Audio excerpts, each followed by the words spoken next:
Olá, bem-vindos a mais uma conversa nossa aqui. Hoje a gente vai mergulhar num texto bem inspirador do Daisaku Ikeda. O nome é Nosso Poder pela Paz.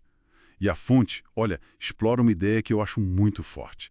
Como é que pessoas comuns como nós podem, de fato, mudar as coisas, construir a paz. O ponto de partida é aquela frase famosa, da antropóloga Margaret Mead. Nunca duvide que um pequeno grupo de pessoas conscientes É, e engajadas possa mudar o mundo. De fato, sempre foi assim que o mundo mudou. Aí o Ikeda pega isso e vai além, Ele diz que os cidadãos comuns, juntos, são a nova superpotência. É forte isso. muito forte. E o texto, olha, bate de frente com aquela ideia meio cínica, sabe? Aquele realismo que diz que a guerra é inevitável, faz parte da natureza humana. Ele até contrapõe com John F. Kennedy, né? Que disse: nossos problemas são feitos pelo homem, portanto, podem ser resolvidos pelo homem, nenhum problema do destino humano está além dos seres humanos. É uma rejeição clara desse pessimismo, né? Sim, é uma recusa forte a essa ideia de que não tem jeito. E o interessante é como o texto organiza isso, Em 4 poderes, que, segundo ele, todo mundo tem, que são o poder da esperança, ah, o da imaginação, o da conexão e o do diálogo. Fiquei curioso para a gente explorar cada um. Vamos começar pela esperança. Como ele define isso?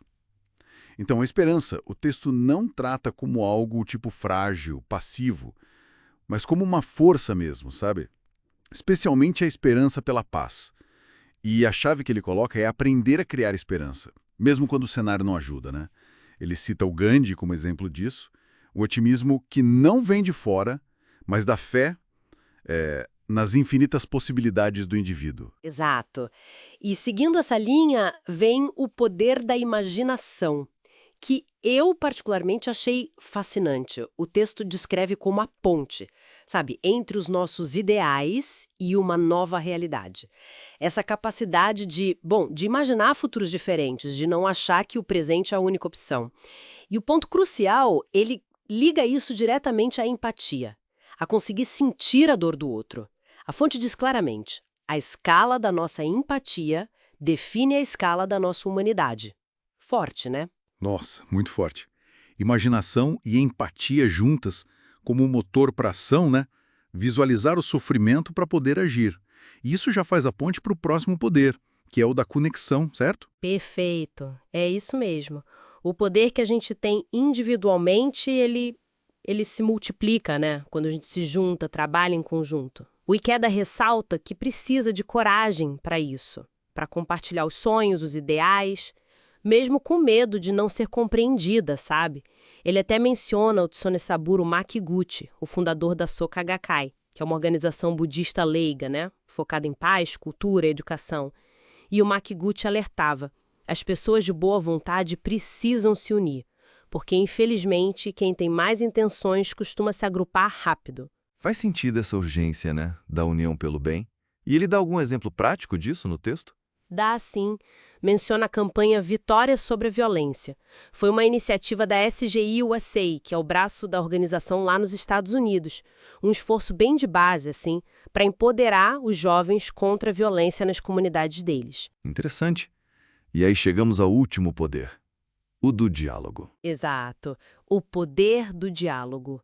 Porque a paz duradoura, segundo o texto, não se faz só com acordo no papel, mas construindo confiança, pessoa a pessoa. Mas, e aqui tem um ponto bem importante, o diálogo de verdade, ele começa dentro da gente. É preciso olhar para as próprias atitudes, questionar os preconceitos que a gente carrega. Me lembrou até Sócrates. Ah, sim. Aquela ideia de reconhecer a própria ignorância primeiro, Isso, para poder ter um diálogo honesto com o outro. É. Essa autoanálise não é fácil, mas parece essencial. E tem mais sobre o respeito nesse diálogo, não tem? Tem sim.